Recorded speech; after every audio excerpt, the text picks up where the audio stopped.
Welcome in to the Arkansas Sports Network's Hometown Sports Football Preview, proudly presented by Arkansas Tech University, D3 Auto Sales, and Metcalf Trucking and Trailer Repair.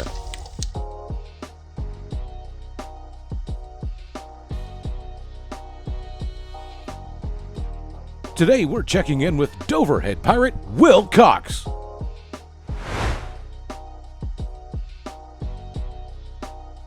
This Pigskin preview is brought to you by Morris Electric.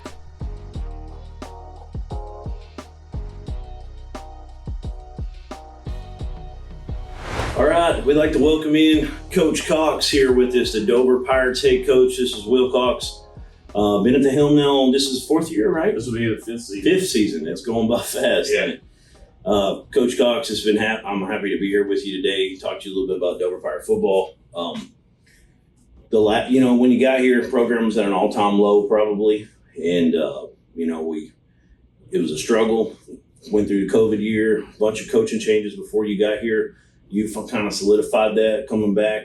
Program made huge jumps numbers-wise, and when it comes down to wins, you've gotten two the last 2 years in a row, which, both non-conference, but I know it's not where you want to be, but it is a step in the right direction. And that continuity is continuing to form, I believe. I know we've talked over the years with, guys coming in early, working out, the 5 o'clock club or 6 o'clock club. And just talk to me about how it's been since you got here and what you're feeling right now as you move forward here in year 5. Yeah, absolutely. I mean, Dover's a great place. It really is. You got great administrative support, great community. It's a place that's passionate about their kids and about whatever athletics they're in. So it's been awesome. The support, everything has grown. The commitment from the kids, from the community, from the administration, from the teachers, everything. It continues to build, and so really excited about that. And now taking that next step. We've got guys that have been in the program now for a long time. That are recruiting other kids in the hallways. So you see those numbers jump, but you also just see the guys develop, and that's. As a high school coach, that's one of the things that's so much fun is seeing this kid that come in as a 7th grader that might weigh 75 pounds and then fall in love with the weight room, transform himself, and you see that year in and year out. But when you start seeing groups do that, you look at where we were at, like with a guy like Dawson Walker, who didn't take a meaningful snap in junior high, but committed to the weight room, fell in love with the weight room, was part of that 6 o'clock club. And then was a 2-year starter on our offensive line. And so when the younger guys see guys do that, it then opens their mind to what they can do, and so that's fun to see. Yes, sir. I mean that's creating a culture is what you're talking about, and that's huge that you've got guys that are now doing that. Maybe that there might have been 1 or 2 here and there, but now they're really being led. And you don't have to do all that because the coach was there. Those guys went through it, and now they're helping do it on their own. So that's big. Coach Cox, talk to me a little bit about your background for a second here. Where you came from? I want to say it was it Salem or it's up there by it. So Highlands, okay. Highlands, where I graduated from. That's where I then went to college in Nebraska. Played at Concordia University up there, and then came back, coached at Highland for 2 years. And then my wife is from Illinois, around the St. Louis area. Wow. And so I got a job at Greenville University and coached there for a couple of years. And then I was at Heber Springs. We had a son. And my parents are down in Arkansas, so I wanted to get back towards Arkansas. I went to Heber Springs, and they live on Pedagine, and a job at Dover came open. And so this was an awesome opportunity to get close to them. And now we've got 2 kids with a 3rd on the way. So it's great having family close to this. You can't ask for a better place to raise a family than right here. Yeah, I agree. I mean, I'm in the same boat. So, Coach, you talked about where you came from and everywhere. That kind of explains my next question. You kind of hit on it there, but it was, what is it that's keeping you here at Dover? With the program struggling, and then you coming in, you're trying to change it, and it's happening. But it's a little slow, probably slower than you'd like. Right. But it's happening, and so I mean, I get asked that a lot. Was he going to stay another year, or what's going on? So it sounds like you're really comfortable with this area. You've had a couple kids that you've been here now. You got 3 all together, and just kind of laid down roots a little bit. And like you said, I mean, it sounds like he's pretty passionate about this area being a great place, great people, and the support you got from people to about the program. So I'm glad to hear that. That's huge for Dover Pirate football for sure. Talk to me a little bit about last season when 2-10 or 2-8 won Johnson County West Side and Atkins non-conference, got the Rivals Cup. That's a big deal over in Polk County. You learned that as you got here. Absolutely. And so tell me, kind of go take us a walk through last season and kind of the pitfalls and the things that were positive as well moving forward for this coming season. Yeah, so you get to the end of the season. We start off and we get the 2 wins early. We get to keep the Rivals Cup. Played a really good game against a tough Atkins team with a great atmosphere out here. And of course that game is always going to be a great atmosphere. That's what high school football is about, those type rivalries. And then once we got into conference, we struggled. I mean, just being honest, our guys. It's one of those things we saw development, we saw growth. We've changed our offensive system. It's something that I think really marries well with the kids we have and the kids we're going to continue to have. You look at where we are. You're always trying to figure out what is your differentiator. What's going to separate you? And one thing that Dover has and consistently has, and when I look class to class from now on, is we consistently have linemen, and that is rare and rare, especially in 4A football. And so with what we're doing offensively, I think it's something that our guys, the longer they're in the system, the better they're going to be at it. And so we took our lumps, but then at the end of the year, kind of just went to a data breakdown. Okay, where are we at? Are we headed on the right trajectory? And between junior high and senior high, our point differential from previous year was cut in half. We went from 28 point differential to a 14 point differential. And really, because of just how things shook out, we really weren't able to start what we were doing offensively until August. Right. And so, we've started spring ball now. We're so much farther along. It's really a testament to how hard these kids are working. But being able, we've already reinstalled everything we previously had within 3 days, and continuing to move on. And these guys are just picking it up, and it's once that ball gets rolling, it's tough to stop it. So it's exciting to see, but it's also nice seeing those hallmarks. And then the other thing, a lot of times you'll see it first in junior high because they're the ones that have had less systems and less things to be a part of. And last year, junior high took a little bit. Once it clicked, then they beat CAC and Mercy Rule, and then they beat Mayflower and Mercy Rule, and then they played Pottsville, who was conference champs, all the way down to the wire, played them a great game to finish the season. So once they started seeing it click, it really took off. And so now heading into spring ball, it's really exciting because it's a system. It really doesn't matter what you run in high school football if the kids believe it. Right. And it's a system that I think marries well with our kids. Right. And it's something that now they see and now they believe in. So it's exciting because yesterday after practice, I told one of the coaches, I said, can you believe they pay us to do this? Because it's just so much fun with these kids and how hard they're working. Yes, sir. Yeah, I actually drove by picking up my daughter from school and saw y'all out there working, and I don't know if you call that spiders or what. You just help me, right? That's what I call it. So, I mean, everybody was flinging it. I mean, it looked like a really organized practice. It looked like the kids were all enthusiastic, and there was a few people out there watching too. I'm sure there's parents there all the time, but I was trying to make sure there was no Red Devils out there with a camera or anything. Yeah. I'm playing. Yeah. But anyways, so talking about the offense and everything, talk to me about your coordinators, your assistant coaches, and what is the offense exactly?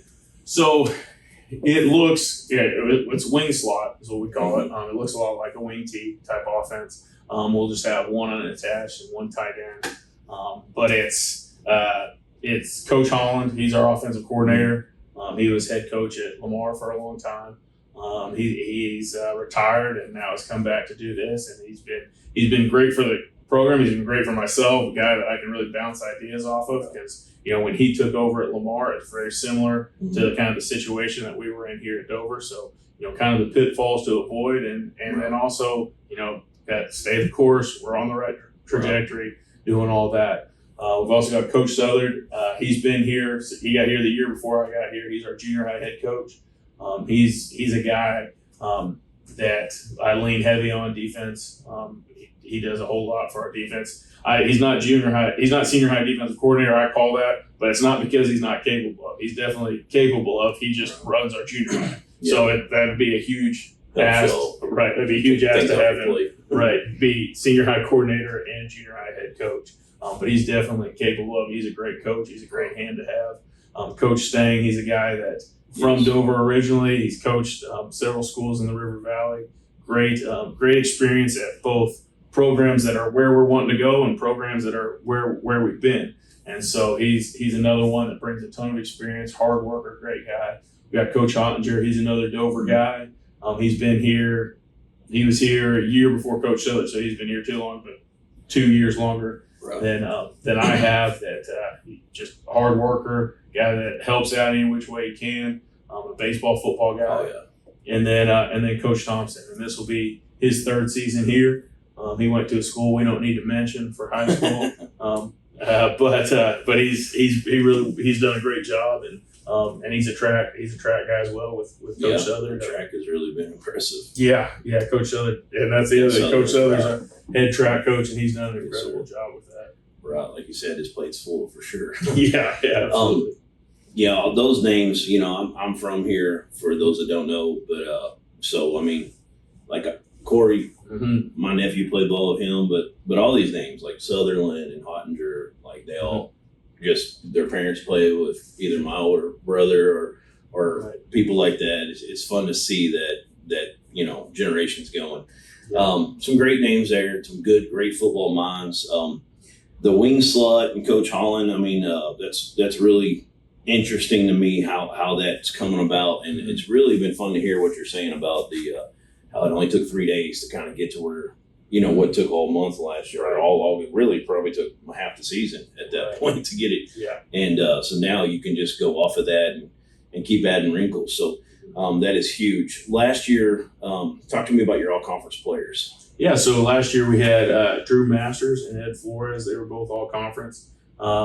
Drew was really dynamic, not just with the ball in his hand, but also as a punter. And Ed is just consistent. He's a great offensive lineman for us, but he is the same Ed day in, day out, and he's been great for our offensive line. Not just because of his consistency, but because of how he excels at it. Yeah. So the younger guys look up to him and they want to model that. And when you got a guy that's doing that the right way and they're modeling that, and now it's funny because he doesn't talk a whole ton, but he's a Flores, so I mean most of them don't talk a lot about right. family, and what you're talking about is, I mean, I wouldn't expect anything less. Just a solid leader that guys can just watch and learn from. He's been fun. I remember when that group. He's a senior now, right? Yeah. So I remember when that group came up. It was a huge sophomore class. They're now seniors. It's their time. But you were talking about how he's a even keel, basically. Yeah. And you do need that. I mean, I know there's some other guys that you could mention on that line that are his talent wise, but kind of hot and cold. You never know. Like you got to temper them a little bit. Right. But you need those guys as well. Right. Absolutely. Get down in the trenches. Those first couple plays, the game, how it is. It definitely is up a notch there at first, but that's great to hear. So Drew Masters, Eduardo Flores. Masters, basically a running back, kind of runs a little bit of the running back. So Masters isn't actually going to play this year. He really wants to focus on basketball. And completely respect that and understand that. Great kid. Always will love Drew Masters. So he's doing basketball this year. Wyatt. Renfro will be back. Yeah, we got Wyatt and Timmy, Matthew Honeycutt. Those really good options there, and then we've got a really good sophomore class that with Sailor Smith and Jacob Glasspool and Jacob Robertson. They're all really talented, run the ball. For our two slot guys, our wing and our slot. Yes. That's nice. That's great to have. So right now, is it Renfro's job to lose a quarterback? Or is he kind of moving around? So Renfro's mainly working at kind of our Z position, and then Timmy's at our H. right now, Talvin and Matthew Krentz, who was a sophomore for us, they're kind of battling it out right now. It's pretty fun. They keep pushing each other in spring ball for that quarterback spot. And then Landon Smith, he's a guy that as a coach, you can never have enough Landon Smiths. He'll play anything for you. In fact, last year he had to jump in at guard a couple plays at a 140-pound guard for us in junior high and loved it. But you love that mentality for sure. Absolutely. So those are our three guys that are kind of splitting the reps. Yeah. Now, Timmy and Wyatt both can get in there at quarterback, and we can have packages with them. But right now, those two are more of our wing and our slot. Yeah, so Timmy Callens, I mean, that's interesting to have him a quarterback a little bit. I've always loved to watch him. Talking about a kid that he gives every ounce of what he has every single play. Quick, fast, hard worker. Yeah. And what's great about Timmy and Wyatt and Honeycutt, they're all very dynamic with the football in their hand. Mm-hmm. They all take pride in their blocking. And in this type of offense, you got to have running backs that really want to be great blockers. And I think there's more competition for them as far as who's the best blocker of those three and who's the best runner, which is exciting to see. Yeah, that's awesome. So talk to me a little bit about the defense coming back. Those a lot of those names, of course, this is 4A, so you're going to get a lot of guys go both ways. Right. Sounds like you got quite a few options in the linebacker and the weak side and the secondary. It looks like. Yeah, so we're a 4-2-5, and very we got some minor tweaks defensively, but essentially the same as what we did last year. It really marries well with the guys that we've got right now, and so our safety outside linebacker hybrids are the same three. It's Wyatt, Timmy, and Honeycutt. Right. And then at linebacker, we've got Zach Sanderson back, who led the team in tackles last year at Mike linebacker. Mm-hmm. We had Darnell Osborne. He moved in. Both of those two are going to be our fullbacks and split reps and work kind of competition between those two right now. Nice. But those are both big 200-pound linebacker bodies that can move. And so excited with that. We got up front a lot of those linemen we were talking about, Ed and Alex Beck and Gunnar Harmon and Alex Hogan are all, those are all 280 plus type weight guys that really. They're not just big, they work hard. Yeah. And they're explosive. They got great hips. And then we got guys like Hunter Sanders and Ethan Carbajal, Chance McClendon at the end positions, Dylan Milnickel that really give us some depth on that side. And so ideally what we want to be able to work towards is being able to two platoon, especially up front. If you can have enough depth in 4A football where you can two platoon, especially in August and September when the games are hot, that's such a massive advantage. Oh yes. And so trying to develop that depth right now this spring of figuring out where these guys will help us most. Yes, sir. It sounds very exciting, man. You got me ready to get out here to watch some games, and man, I love all these names. Of course, I was able to call some games here for a lot here over the years, and love seeing these guys come up and be seniors, and seeing the potential finally kind of progressing and becoming where it's their time, like we talked about a minute ago. I mean, like some of these names, they didn't play a whole lot of sophomores, but some of them did, and you saw a little glimpse here and there, like Hunter Sanders. I think it was at Harmony Grove. He had like a fumble recovery or something in that game. I remember Sanderson. You could tell the dude was going to be a tackle machine at some point. So he led the team last year. That's huge. The transfer kid in. Did you say Oswald? Osborne. And he's originally from Dover, but his family had moved down to Hot Springs, and now they moved back. And he's a big, 6 foot, 205-pound fullback linebacker for us that moves really well, and he's had a great spring so far. Awesome. That's great depth to add to your roster there. You talked about Carbajal. Worst time saying it. Carbajal. Yep. Carbajal. I know I saw him last year, and I was like, oh my gosh, who is this kid? He's like 6'3" all of a sudden, and just super tall, playing tight end a lot. Yeah. On the offensive side, and it looks like he's going to do a pretty good job for you in that platoon depth there at defensive end. That's huge. So talk to me about what you feel like this team's probably biggest strengths are, biggest weaknesses, things you need to improve on. So on paper, with this team, Mhm. this is by far the biggest, the strongest, the fastest, and the deepest team since I've been here. They were, up front. Were right now, and it's hard to tell because there's still so many position battles up front. Right. But we could easily be 250 plus average Yeah. on our offensive line, which for 4A football is huge. Yes.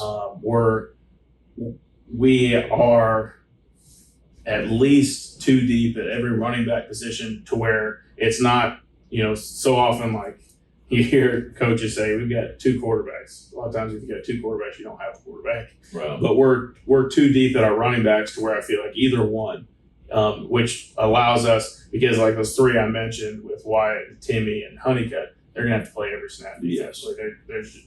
They're so dynamic and valuable in what they do, and so being able to rotate them at running back. But so just those aspects that are huge strengths for this team. The biggest weakness or the biggest question mark is now mentally taking that and understanding, okay, we've gone through all of this crud and we've gone through all of this painful stuff, and worked all these mornings and all these practices and pushed each other and beat on each other day after day.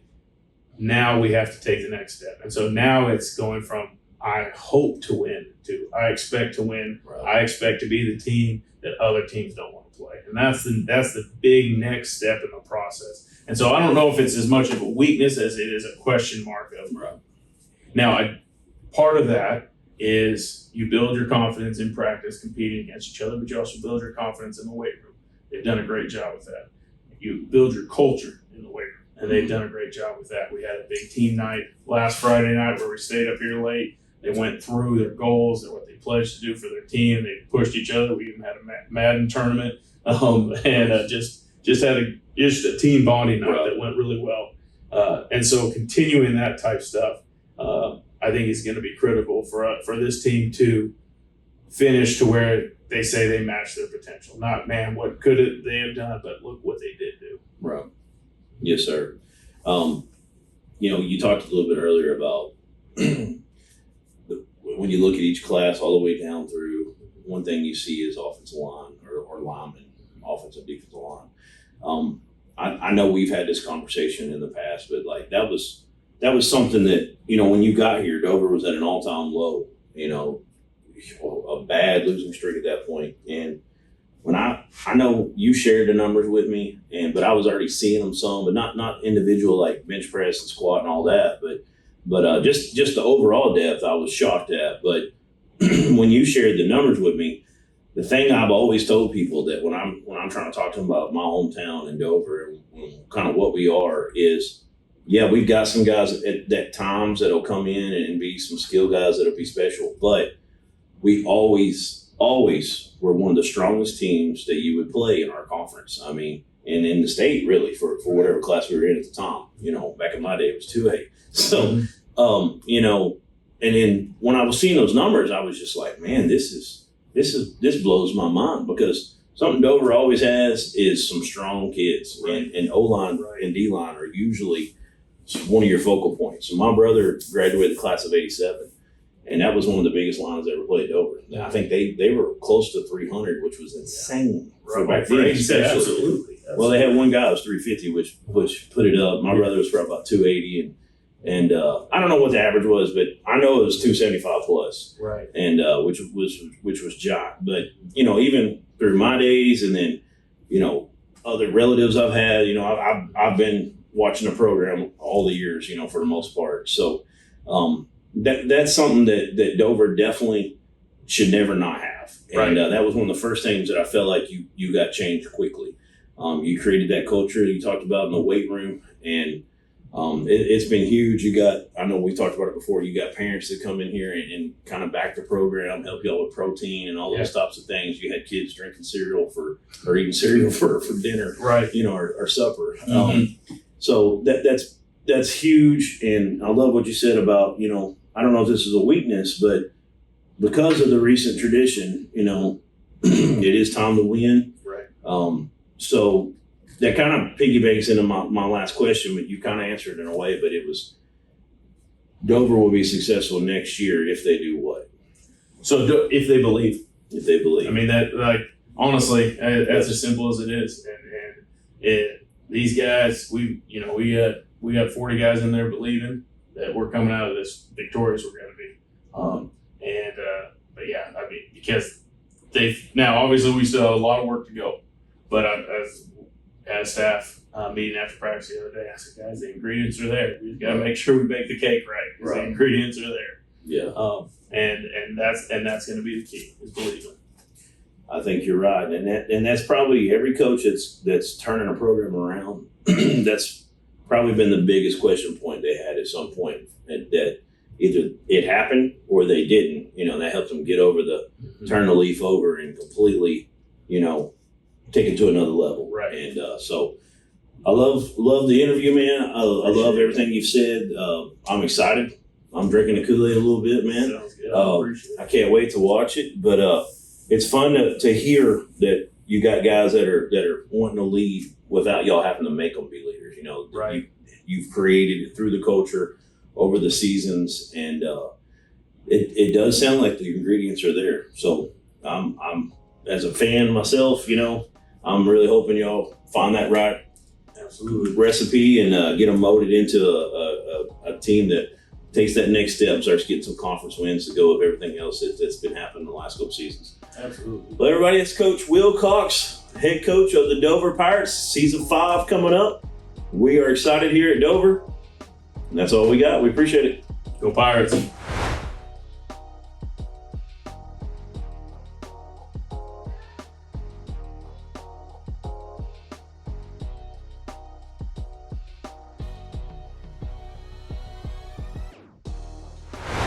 Thanks again for joining us on the Arkansas Sports Network's Hometown Sports Football Preview. Don't forget to like and subscribe to the Arkansas Sports Network on YouTube to catch more previews and all the latest updates on your favorite teams.